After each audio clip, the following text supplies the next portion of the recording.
Write a novel in 10 easy steps. Learn the best writing skills. Become a prolific writer. Now, this is the focus of today's class. I'm going to walk you through the simple procedure for writing a novel. If you are new to this channel, kindly subscribe to the channel by clicking on the subscribe button below. Make sure you click on the bell icon as well, so that whenever I upload a new video on the channel, you will be notified instantly. I am Benjamin from English Classes Online. Let's dive into the lesson right away. Now, in this lesson, we are going to look at the following items. 1, brainstorming and developing your story. Your story ideas, of course. 2, outlining and creating your pre-writing notes. 3, conducting research. 4, creating your characters. 5, choosing the point of view. 6, designing the plot structure. 7, using sensual details. 8, creating conflict. 9, creating a satisfying end. And 10, editing your work. So we are going to look at these steps one by one. Now, the first step is brainstorming. Now, brainstorming simply means thinking about what you are going to write about, thinking about it, and then generating some ideas. That's what it means to brainstorm. And it is in the process of brainstorming that you are able to generate ideas, develop your story ideas. Now, there are a lot of things you can do at this stage. One of them is clustering. Now, the word cluster is a group of things, so you can use circles on a sheet of paper to write different related ideas. It could just be anything that actually comes to your mind that is related to the kind of idea you want to present in your novel. I want you to understand that writing is about ideas, is about human experience. All right, so from your own background, from your own personal experience, from things you have heard, things you have read about, you can always pick certain things that actually resonate with you. So you can use clustering. All right, you can use free writing. Free writing is, writing, without actually being careful as to whether it is correct or not. Whatever comes to your mind naturally, you write it down. That is free writing. You write freely, uninterrupted. Okay? And then talk writing is when you are actually, when you decide to express yourself, talk about the ideas that you are passionate about, because experience has shown that when you are talking, when you speak on a given topic, the ideas will come more naturally than when you write. When you write, you tend to want to,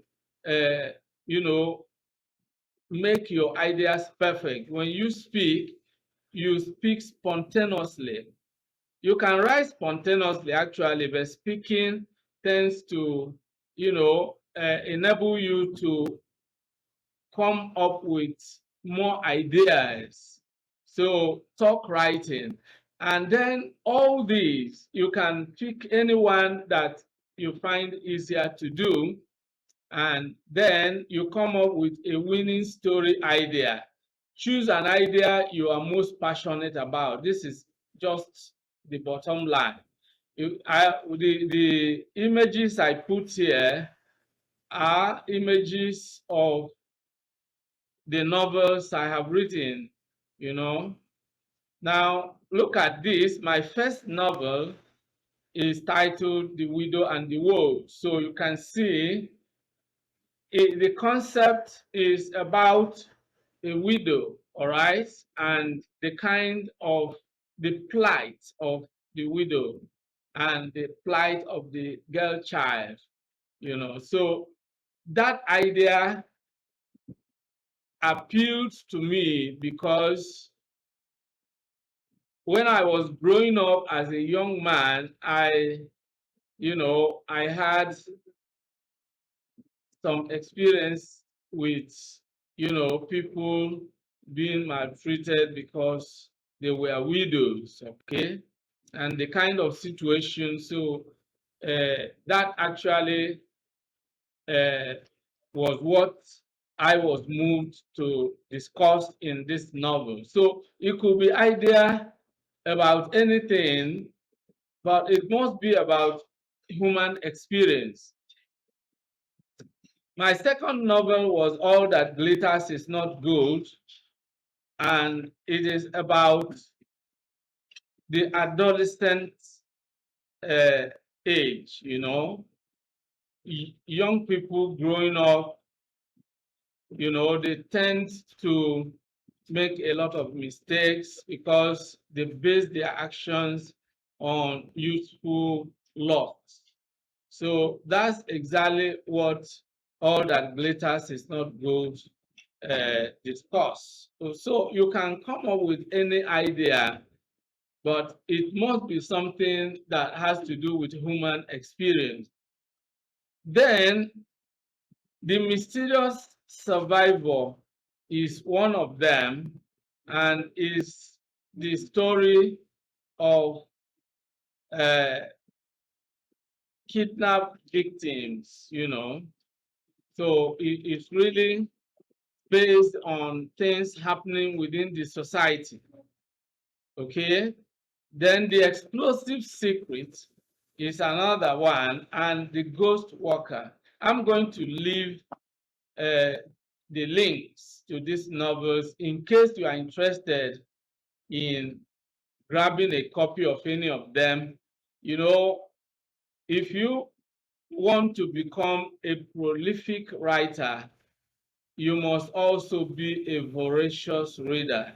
And this is really very, very important. Reading makes you a writer, because no one really writes in isolation. You begin with reading. Look at a little child growing up, begins by listening to speakers of a language within the speech community. And when the child grows up, the child now begins to talk. So the first thing is to listen. So if you want to become a prolific writer, it is good you read the works written by professionals, and then you will learn from there. Now let's go to number 2, outlining and creating your pre-writing notes. Now an outline is a list of the ideas you want to write in a piece of writing. Now, creating your pre-writing notes and outlining go together, okay? But not all writers actually use the outlining and the pre-writing notes. There are different types of writers. Some writers are called fan stars. That's people who just write. Some are plotters or planners. But one thing with writing just like building, is that there must be some element of planning, because if you do not plan, then along the line you might experience what is called the writer's block. But if you plan and jot down ideas, then this will help you so that you will always have something to write consistently. Now, one of the journalistic skills in writing is what we call the 5 W's and H. When journalists go out, hunting for their news story, they are armed with the 5 W's and H. Okay, what, when, where, why, how. These are WH questions that can help you to unlock some ideas. Now, if something happens, there are some basic questions that can be raised. When did it happen? Where did it happen? Who did it? All right? Or whom did it happen to? How did it happen? Why did it happen? All these WH questions will help you to really extract the ideas for the story. Then you have the 5 elements of storytelling can also be of help to you. Setting refers to the place and time within which the incident you are talking about actually took place. The characters are the agents that participate in the actions of the story. Then the plot is the arrangement of events, and conflict has to do not just about the antagonistic or confrontational, happening between two characters, but it could even be just a major problem faced by the principal character. Now, but conflict is what drives a story. And then the theme is the main idea discussed in a story. A story is meaningless if it has no theme, because the theme is really what the story is about. If your friend has just finished reading a novel and you ask your friend what is the novel about, it's likely to tell you the themes. Okay? Now, so that is exactly the way it is. Now, a pantser doesn't need an outline. This is the point I want to, this is a kind of, this is the concept that refers to somebody, a writer who just like a swimmer jumps into the writing. No planning, no outlining, no plotting, you just start writing. Okay, and there are writers like that. They embark on a journey to an unknown destination and they want to see how this plays out. You simply begin with an idea and you start writing as a process of discovery. So in the process of writing, you discover the ideas along the road. And some writers are the ones we can call hybrids. They use a combination of the two, okay? So you choose the one that will basically work for you. Then step number 3 is conducting research. You need to conduct thorough research and you need to ensure you use specific geographical and historical facts. The reason for research is this: even though a novel is usually fictional, yet, there is something that in literature we call verisimilitude. Verisimilitude is the fact that your story is true to life. Now, your story becomes more believable if it is relatable, if people can relate with the experiences of the characters. If it is based on something that is not true to life, then of course it might be boring. Okay, so what have geographical and historical facts got to do with a fictional novel? Everything. For example, if you are mentioning the name of a notable institution in a country, you need to get the facts right. Okay, you need to get the facts right. If you are situating or setting the novel within a particular um, historical event, let's say that, for example, The Widow and the Wolves, as I earlier mentioned, is my first novel. And part of the novel is set within the Nigerian Civil War. And of course, you have to describe the events to actually have some semblance of what actually happened then.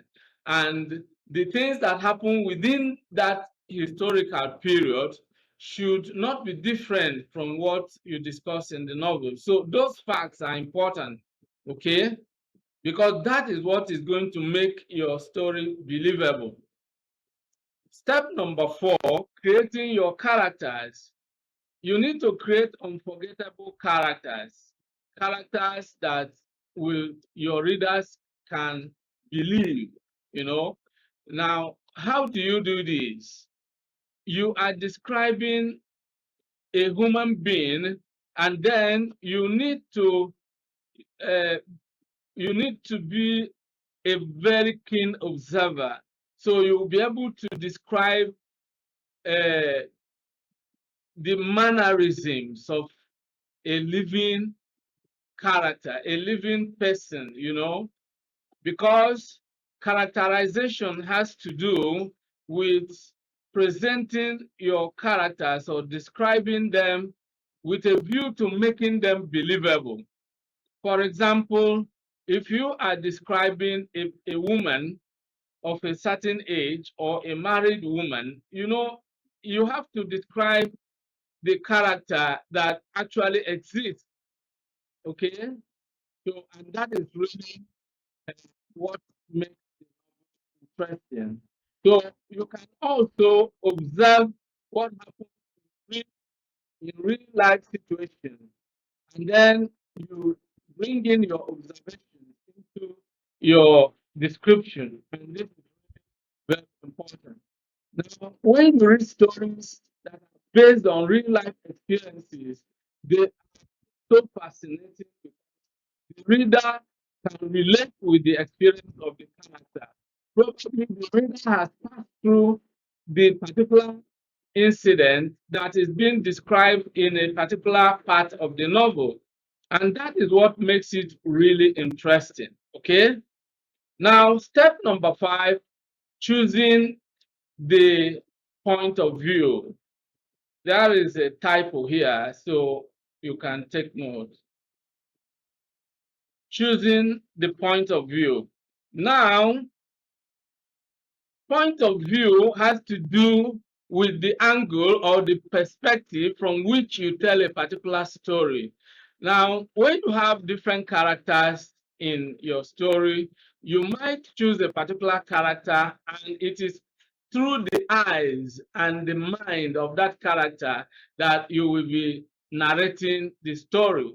And of course, it could be the protagonist or the principal character. It could even be one of the minor characters that stands aloof somehow from the main actions and observes what happens.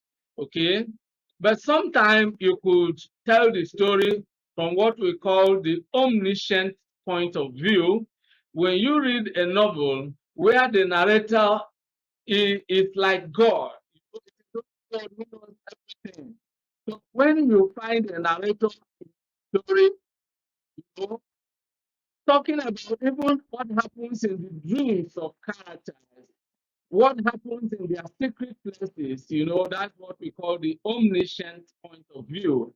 And that is also a narrative technique.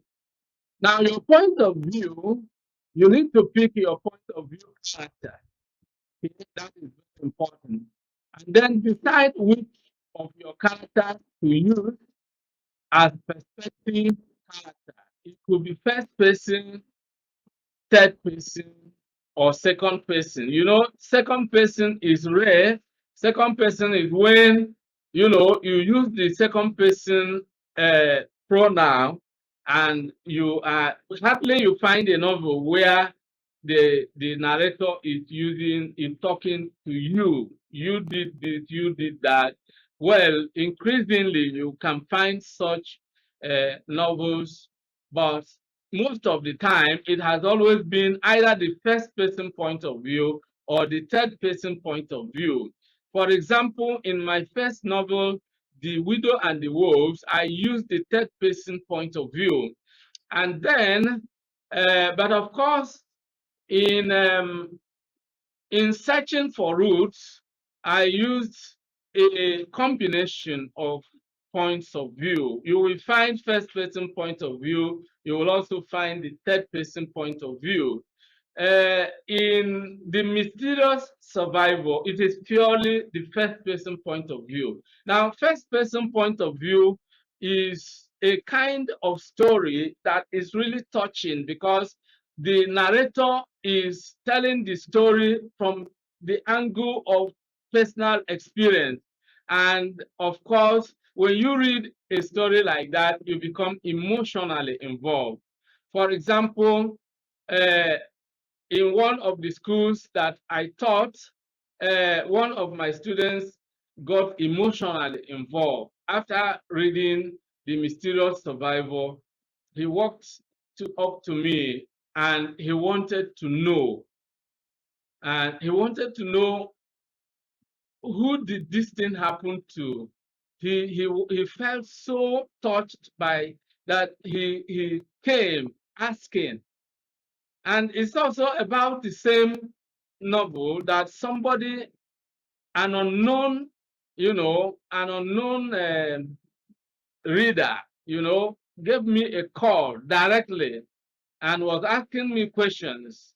Are you the author of this novel? I said yes, by his grace. And then she was asking me, because that was a woman, what did this thing happen to you or to somebody you know, and all that?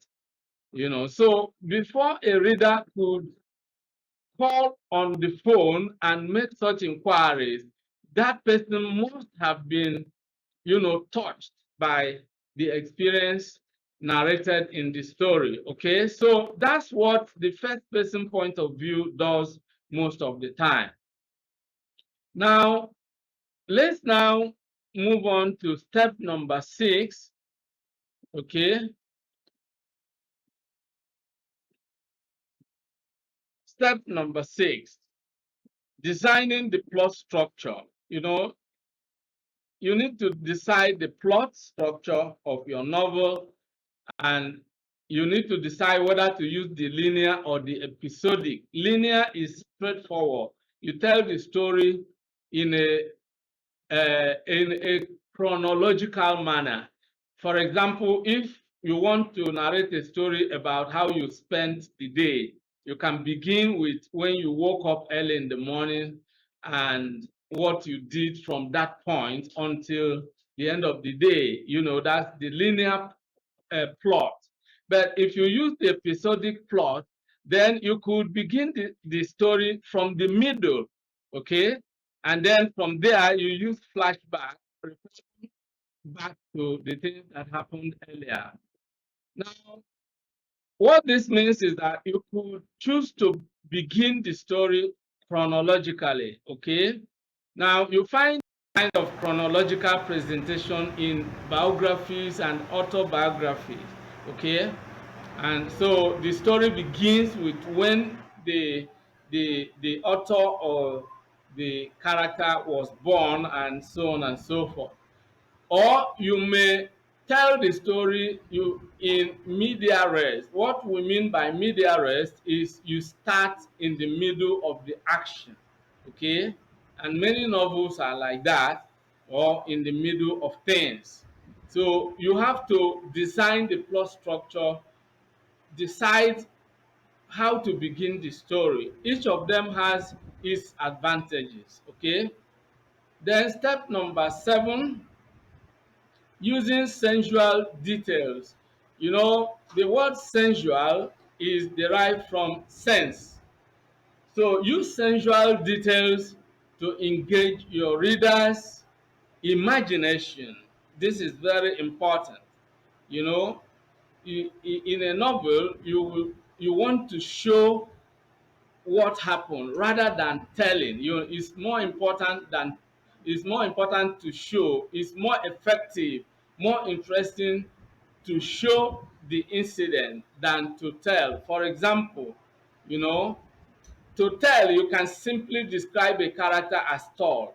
You can say he is tall, you know. But if you want to show the reader without really describing the character as tall, you then describe the character as he is trying to enter a room, and you say he bent to pass through the door. So that creates an image.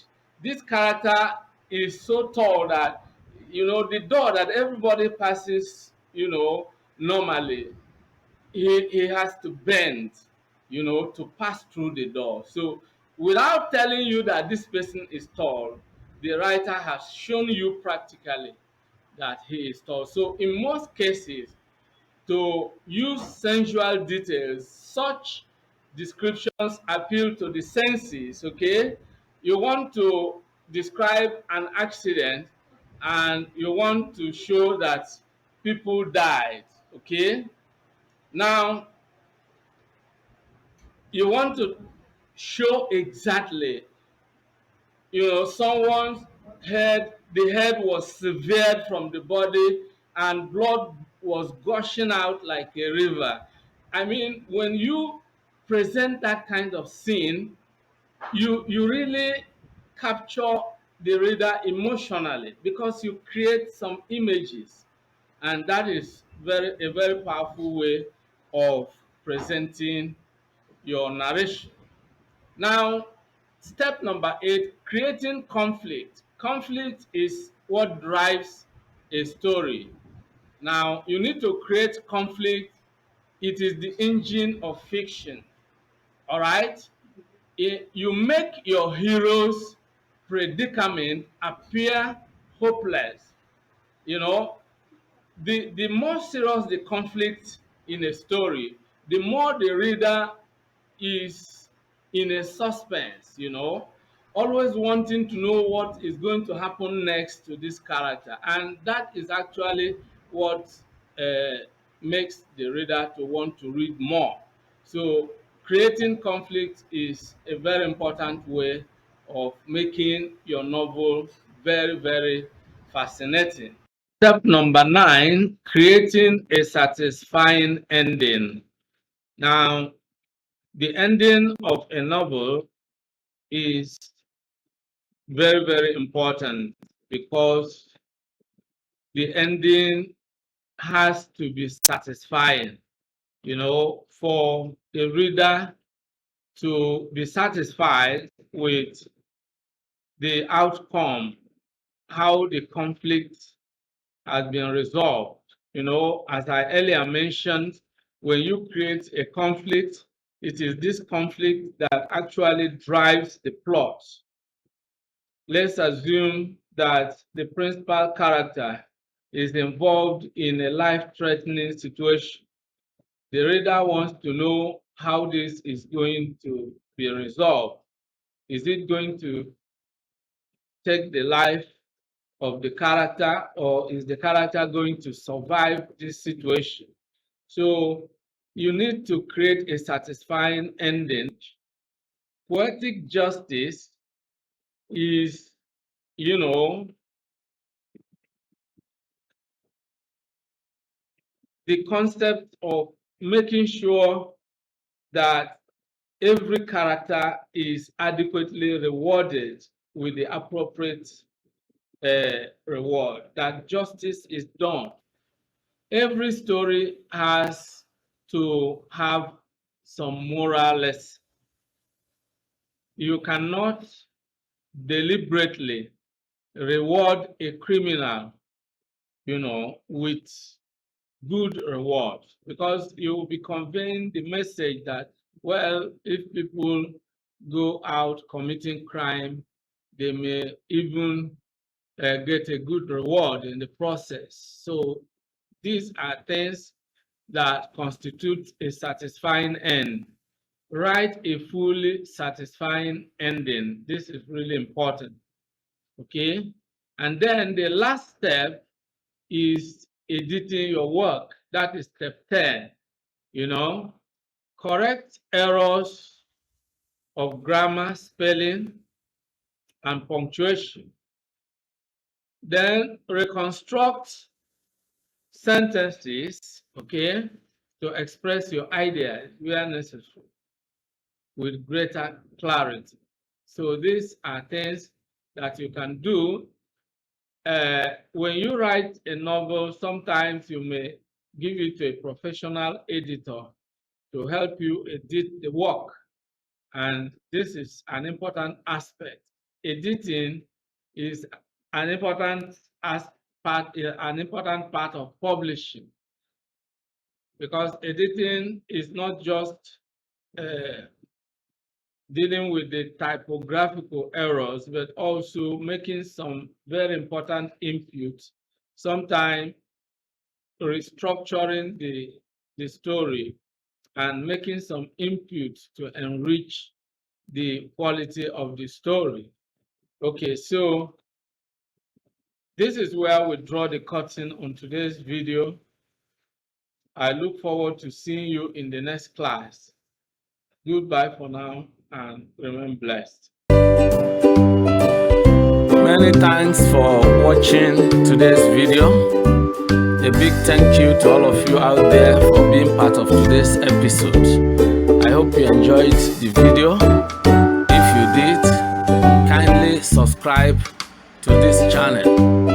Subscribe now as a way of giving us support. For notification about new videos, click on the bell icon. You will find the bell icon. Click on it so that whenever a new video is uploaded, you will be instantly notified.